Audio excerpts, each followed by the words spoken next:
Okay, chapter 4.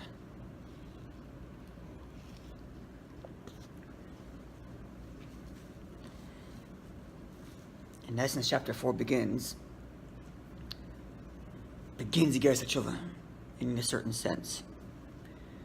In chapter 1, 2, and 3 could really be learned almost independent of the rest of it. Chapter 1, 2, and 3, as we saw, was very technical for a lot of it, practical, basically halachic. There's no Chassidus really involved in it, except for the parentheses at the beginning when describing the Mishnah, which described the different levels of kapara, different levels of atonement. That was the closest we got to Chassidus. We talked about mitzvahs, draw down God's presence, but most of it was basically just describing halachic definitions of what things are obligated, when you're obligated to do what, and what the obligations are. Now, in chapter 4 to the end, the Alter Rebbe gets to, as we mentioned at the beginning, he never answers the questions to why you should do teshuvah, doesn't address that. And now he gets to the what is teshuvah from a Kabbalistic level, from a Chassidic level. What is teshuvah? Understanding what teshuvah is obviously gives a whole new meaning to doing teshuvah. So the essence of teshuvah stays the same. The decision that a person decides no longer to sin, the change in direction in life, the return, going, instead of going this way, I'm returning to Hashem, that stays the same. But understanding what happens when a person sins, understanding what his relationship with Hashem looks like before he sins, understanding what his relationship to Hashem looks like after he sins, understanding the consequences of sin on the globe, on a more macro sense, on a micro sense, gives a whole different appreciation for when a person makes that decision to say, I'm no longer going to sin against Hashem, because now I really know what a sin is. So the decision takes on a whole new meaning. And that really is the basis for the next, 9 chapters? It goes like this. Perek Dalet, chapter 4. But however, kol hanal, all of the above with respect to all the different things a person is supposed to do, the fasting, the tzedakah, the carbon back in the day, all of that, to lugmana kapara, is all to elicit from Hashem a complete atonement, to mirak hanefesh, and cleansing of his neshama, of his soul, Hashem achad, that he should be one with God, achar teshuvah, after his teshuvah, after his repentance, after his return to Hashem. The translation of what teshuvah from chapter 1 is return. Which as we quoted earlier from the Gemara, chapter 1 is Zvachim, the Ola, that the offerings that were offered in the temple, the sacrifices that were offered in the temple, in replacement of which we used to fast, in replacement of which we now give tzedakah, is Dorein, it's a gift, la'acher shernitza praklit, after the praklit is like the emissary, the person who speaks on my behalf. What's the word? The agent, the advocate, who speak to the king on my behalf to get the king to pardon me. So after that's done, through teshuvah and the initial kapara, then comes the gift. And therefore, all that's after the teshuvah and after forgiveness. Obviously, you send a gift before you're forgiven, but before you even try, you tell God, I want to fix the relationship before you've made a decision to no longer sin. It just looks silly. What are you doing? First decide to be a good, upstanding citizen, then you'll deal with gifts, with the extras. However, haschalas mitzvah teshuvah, the beginning of the mitzvah of teshuvah, beginning, which began in chapter 1, the ikar, and the main thing of teshuvah, is, as described before, Shabbat Hashem, to return to God, be'emes, truthfully, v'lev shalom, and wholeheartedly. If I'm not mistaken, you can go back and see, in chapter 1, when the Alter Rebbe describes returning to Hashem, this is something I only noticed now. The Alter Rebbe does not say the word be'emes, truthfully, it just says wholeheartedly.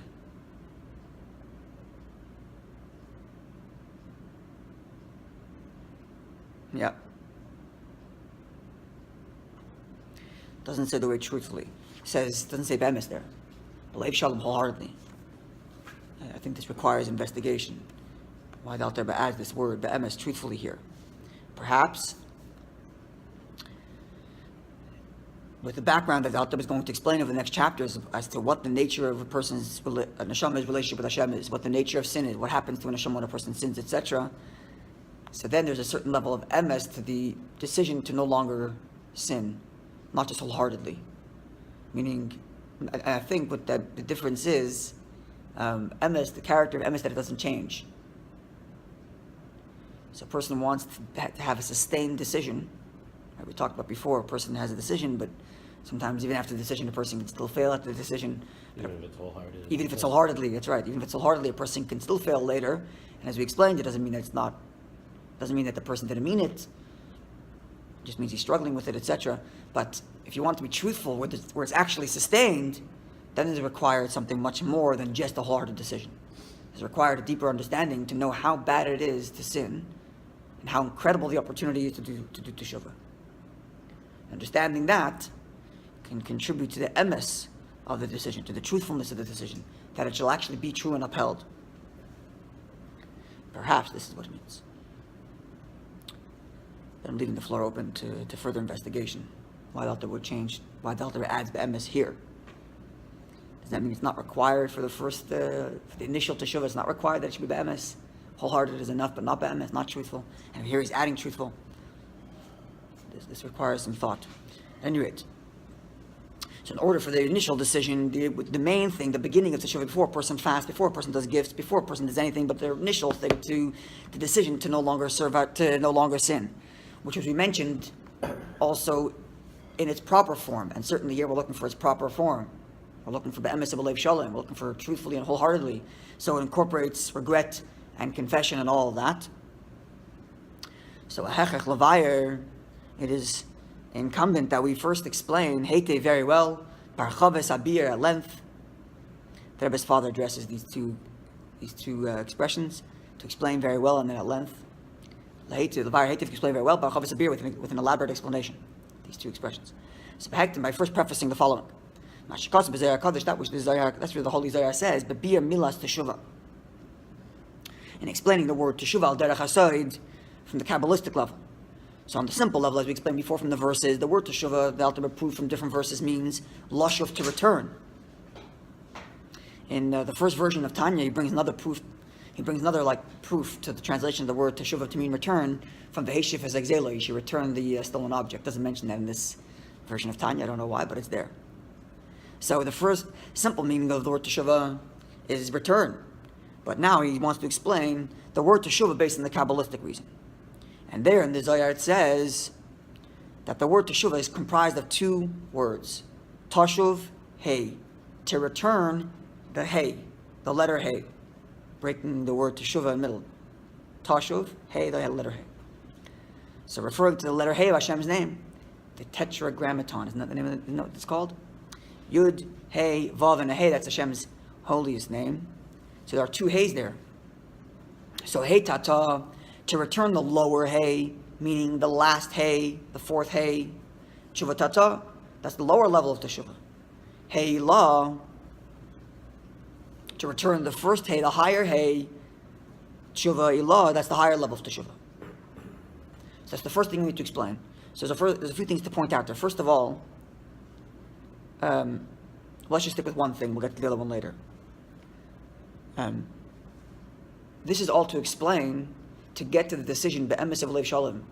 Truthfully and wholeheartedly, a person needs to understand what the Zohar says when it means that teshuva has two levels. One is returning the higher level of the higher hay and the lower level of hay, the higher teshuva and the lower teshuva.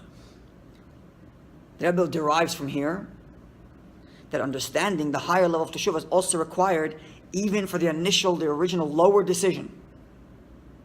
To no longer sin against Hashem is required to understand the higher level of teshuva.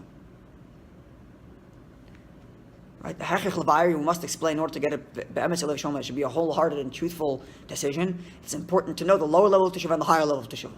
Which means even the higher level of teshuva is required for this. Now this is a big chiddush. This is a big novelty and insight.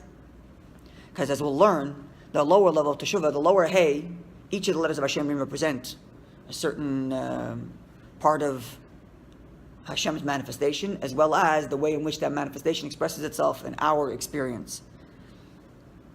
And returning the letter Hey means to restore that part of my experience. So the lower Hey is to restore my action, my behavior. That's the lower Hey, which is in the essence of the original decision no longer to sin. It's a decision on my behavior. It's not a decision about how I feel about it. I don't decide if from now on I'm not going to feel like I don't want to sin. It's a decision I'm no longer going to sin. So returning the lower Hey means to restore my behavior. That's the lower level of Teshuvah. That's the initial decision made in chapter 1. The higher level Hey, as we'll explain, is not just to restore my behavior, but to restore my very essence connection with Hashem. Beyond my behavior. At the very root, the Jew and Hashem are one, and the higher level of Teshuvah is to experience that. So it says the Rebbe like this. Understanding that, even if a person is not going to get to the point where he's fully conscious all the time of his essential connection to Hashem, but understanding his essential connection to Hashem is required in order for his decision to be truthful and wholehearted. Because a person needs to understand what he's done through his sin in order for this decision to no longer sin be real. That's the premise of this whole thing, as we explained. So first of all, a person needs to understand that through his sin, a person's behavior expressed a prikas oil, a disregard for the yoke and for the burden of serving Hashem. That's the first thing, and that's restored on a behavioral level. But there's a deeper thing. When a person sinned, a person betrayed his very essential connection to Hashem. So in order for his decision to no longer sin be truthful and wholehearted, even if he's not going to be conscious the entire time of his essential connection to Hashem, he at least needs to be aware of the fact that in that act, he betrayed that essential connection. So understanding and returning to Hashem on a behavioral level is boosted by the fact, even if I'm not conscious of it, but it's boosted by the knowledge that deep down I and Hashem have essential connection. Even if I'm constantly aware of my essential connection. But it gives a whole other meaning to my teshuvah on the lower level when I understand the higher level. And with this, the Rebbe also helps to understand. You say not aware of the connection means that you don't feel it. I'm not conscious of it all the time. I don't feel it. In other words, I feel independent of God. So knowing it could be being aware of it, right? I mean, okay, I don't mean aware of it. I mean like it's not palpable. Yeah, I walk around feeling independent of Hashem. Right. At the deepest level, I'm not independent of Hashem. I'm one with Hashem.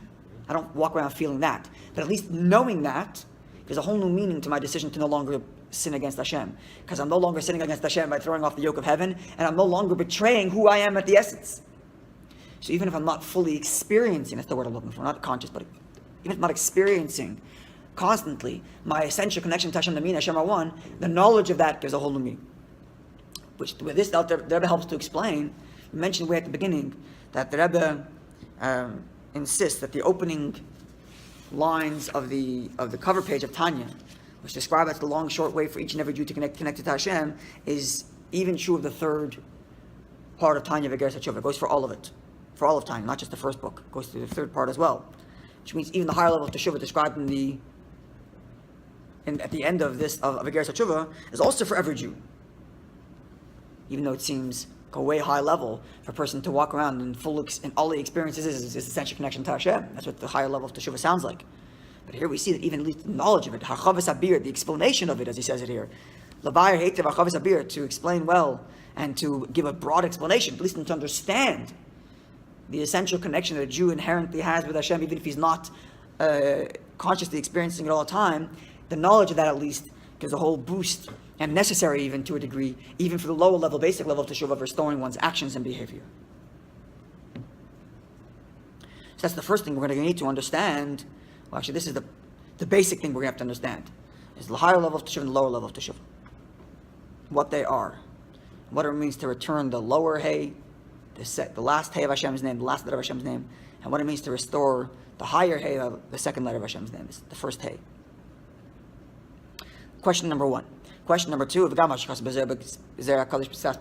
also need to understand that which it states in the Zohar in a number of places, that the Teshuvah does not work.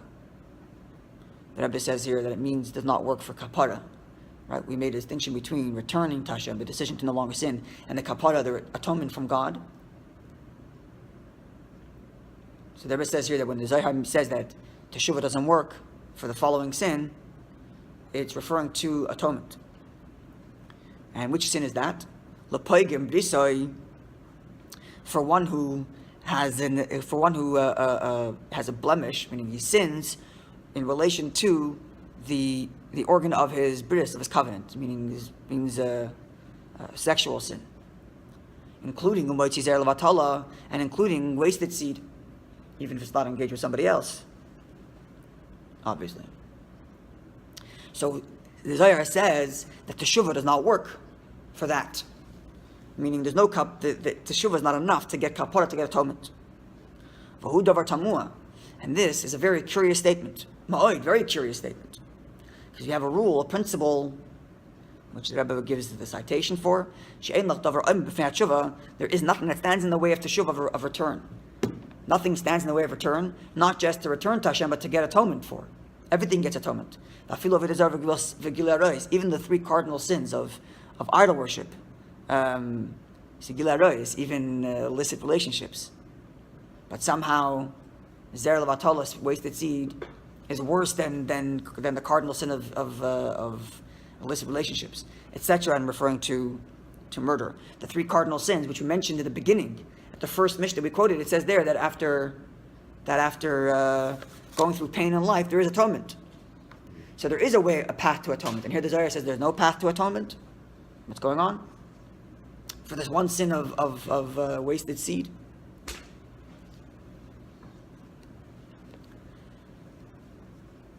It's question number 2. So question number 1 is 2 levels of teshuvah. Question number 2 is, how is it that there is a sin for which there's no atonement? How is that possible? The question concludes, and the Reish Chachma explains that the intention of the Zohar, which says that there's no atonement for, that the teshuvah doesn't work. Teshuvah is not enough to get an atonement for wasted seed. Says the Reish Chachma, Reish Chachma is a Kabbalistic work. She'ein mayeles teshuvah tata. It's like a Kabbalah / Musar. It uses Kabbalah to, as opposed to the theory of Kabbalah, it's like the implementation of Kabbalah. Not in a Chassidic way, it's more in a Musar way. So, Pirsh Reish Chachma, the Reish Chachma explains that the intention of the Zohar when it says that the teshuvah doesn't work to get atonement, she'en melas teshuvah tata, that the lower level of teshuvah doesn't work, ki'im teshuvah law, but only the higher level of teshuvah chulu, etc. So you need to understand, in addition to understanding what the difference between the lower level of teshuvah and the higher level of teshuvah is, you need to understand why the lower level of teshuvah works to get atonement along with Yom Kippur and along with suffering life or whatever fasting is necessary for other sins, even of the worst nature, the 3 cardinal sins. And yet when it comes to wasted seed, you need the higher level of teshuvah to get atonement. That's question number 2. Question number 3, to understand a little bit of this, a little bit in quantity, not in quality. We need to first preface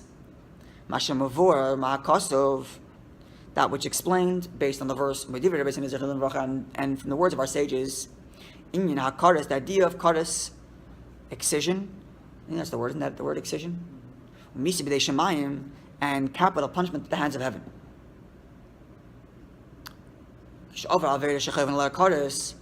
When a person would violate a sin for which one is liable, kares, one is liable for excision, he would literally die prior to 50 years. Why 50 and not 60? The Rebbe addresses that a little bit. And here it says mes mamish, he would die literally. That makes a note that this comes to, as opposed to the view of the Ramban, who says that it's possible that kares, excision, is only a spiritual experience. Because actually, at the root, excision is a spiritual experience. As the Rambam says that it's the worst of revenges, that God says you're cut out. And cut out here doesn't, in other words, that's the difference between kares, excision, and misi deishmayim, capital punishment at the hands of heaven. Capital punishment at the hands of heaven is physical death, whereas kares, excision, is an issue of the soul, where a person's neshama is cut out. And says the Alter Rebbe that as a result of that, he would literally die. So the Ramban says it's possible it's only a spiritual thing. The person's soul is cut out and he continues to live just without this soul connection, whatever that is. Whereas the Alter Rebbe is insisting that there's a physical death as a result. And it's predicated on the Alter Rebbe's general view, the view generally of Chassidus, as opposed to the view of others.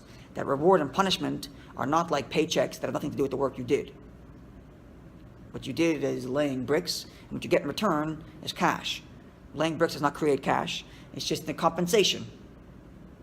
The way the Alter Rebbe and the way Chassidus understands reward and punishment, that's the direct result. You create the natural consequences. Schar mitzvah. The reward for the mitzvah is the mitzvah, because the mitzvah creates that reality that makes the reward. So it's a natural consequence. So the natural consequence of excision on a soul level is to physically die. Literally. Meis mamish, literally die.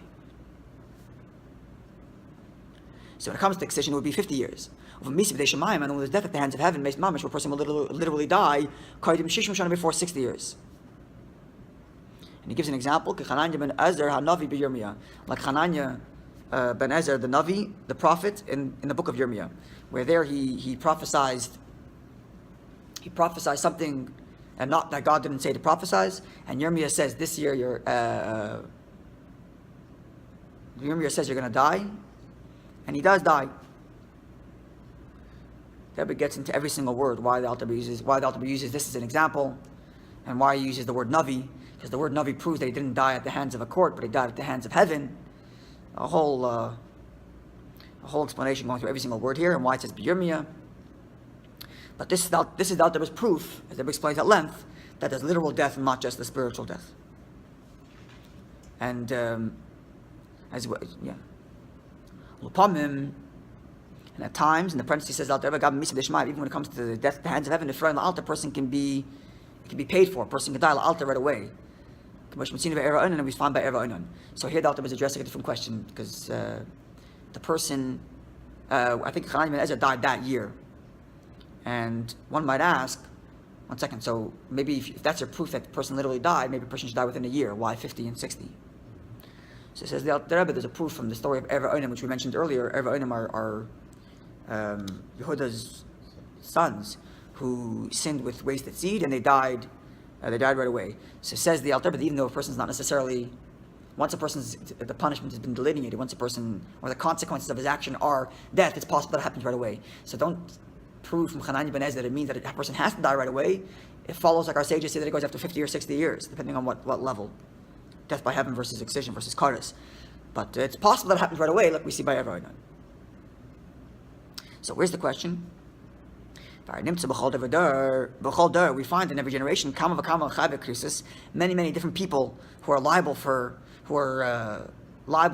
violated sins for which a person would be liable for excision. Something as simple as eating chametz on Pesach. Something that simple. Or misais, or various different capital punishments by the hands of heaven. And yet, they lived long days, and their years been imim very peacefully. They lived happy, long lives.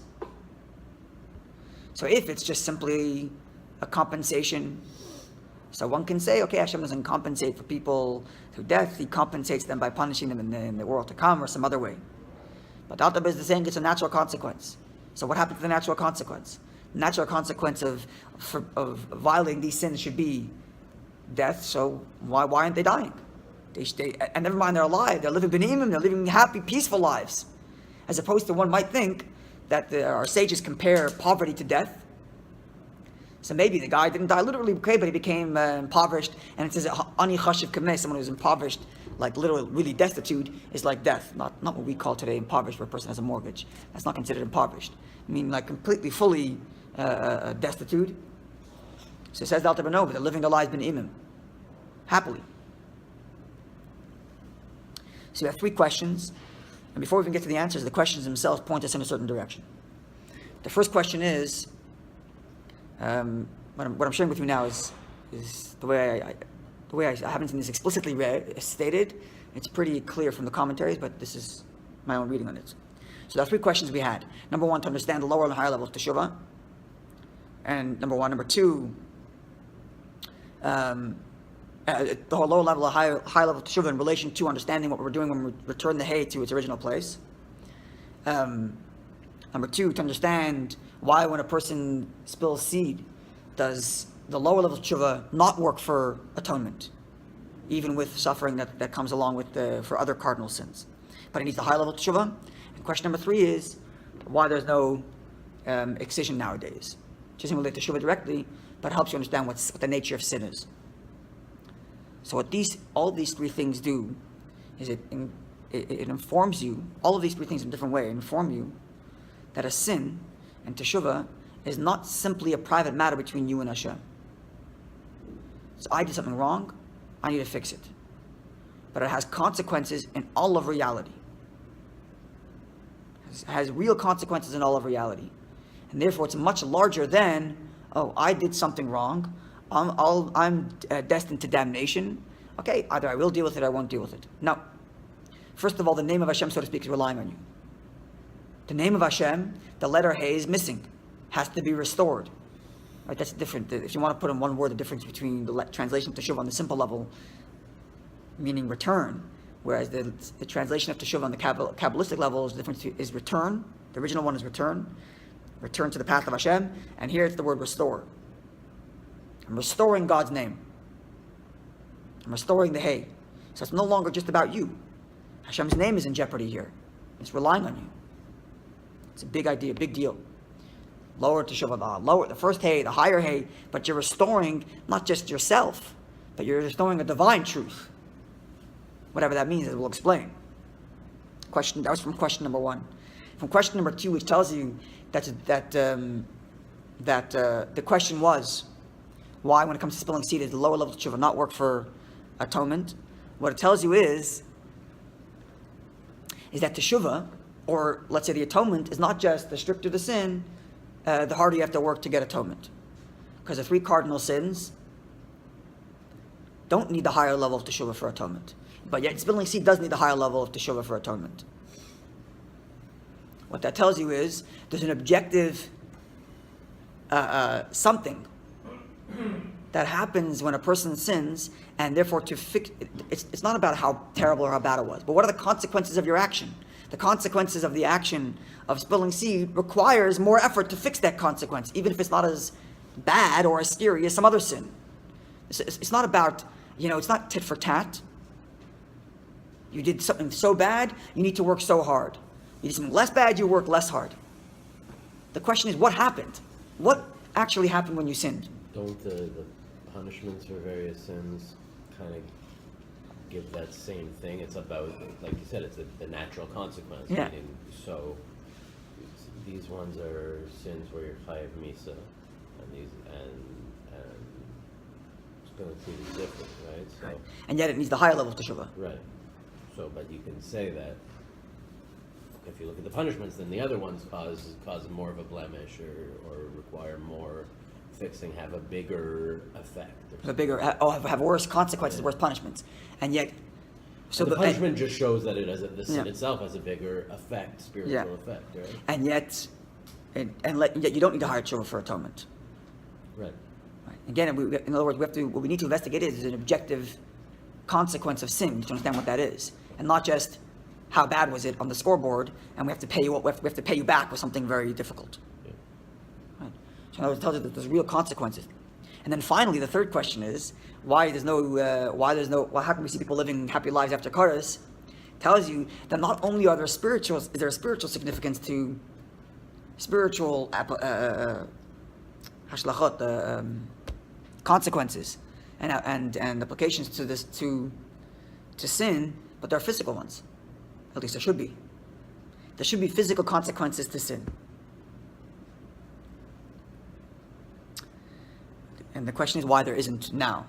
So the premise is that there should be. Right. It's not, it's more like the logical way would say, okay, when you do sin, nothing happens. Why is it sometimes that people die? Oh, because God punished them. Fine. God decided not to punish them. He says, no. We're talking about everything a person does has actual, true effect everywhere. It affects the reality of a soul, it affects the reality of God's name, so to speak, and affects the reality of this physical world. And the fact that it doesn't begs explanation. requires explanation. So what it tells you is, even before we get to the explanation, it tells you is like this. There's when a person's driving a car and they're the only ones driving, you drive with one level of caution. When you have other people in the car, all of a sudden there's a whole different caution. Children on the car, your wife is in the car, now you're driving with you're driving more carefully. One second, you care about your own life less than other people's lives? There's the logic in that. But to some degree, that's the way it is. You do in a way say, okay, look, my own life I can take care of. I'll deal with the consequences of my own life. But ruin somebody else's life, I can't take responsibility for that. So in a way, what we're doing here is, by understanding that sin is not just your personal damnation. Okay, fine, so I don't mind damnation, I'll deal with it. Right? Like my father says, a person could argue and say, okay, I don't have to have the best heaven. Okay, so it won't be the best heaven. But here the Alter Rebbe is saying, no, there's consequences that are far beyond you. God's name is relying on you. There's an objective reality in this world that's relying on you. And therefore your sin and your teshuva, your mitzvah, is not just, it puts so much more power in the hands of man. It's not just, what's your scoreboard going to look like? But there's an objective truth. What are you doing to this world? And as we're going to learn, and this is where we're going, and that's why it's so important to understand everything. Alter Rebbe is going to get into what's the nature of the neshama, what's the nature of the neshama's relationship with Hashem, why that relationship to Hashem is pivotal, not just for you personally, but it's essential to God's plan. It's essential to what God plans on doing in His world. And therefore, every action you take has cosmic effect. You're not just an individual running around doing your own thing and racking up your own bill. What you do has an effect on the entire world. And to really understand that, to really understand the result that as what happens when a person sins, and how through teshuva, a person is granted the opportunity to literally correct the world he destroyed. Another, again, using the word restore, to restore the reality which he broke, be it in God's name, or be it in his neshama, be it in the world around him, and all of these things together, to restore that, gives a whole new appreciation for a decision for a person who decides, I'm never going to sin again.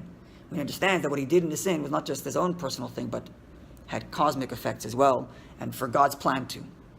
But Mirz Hashem, tomorrow we'll launch into the uniqueness of the Jew's position, and why this Jew is the center of this whole cosmic plan, and why all of his actions are so pivotal, crucial.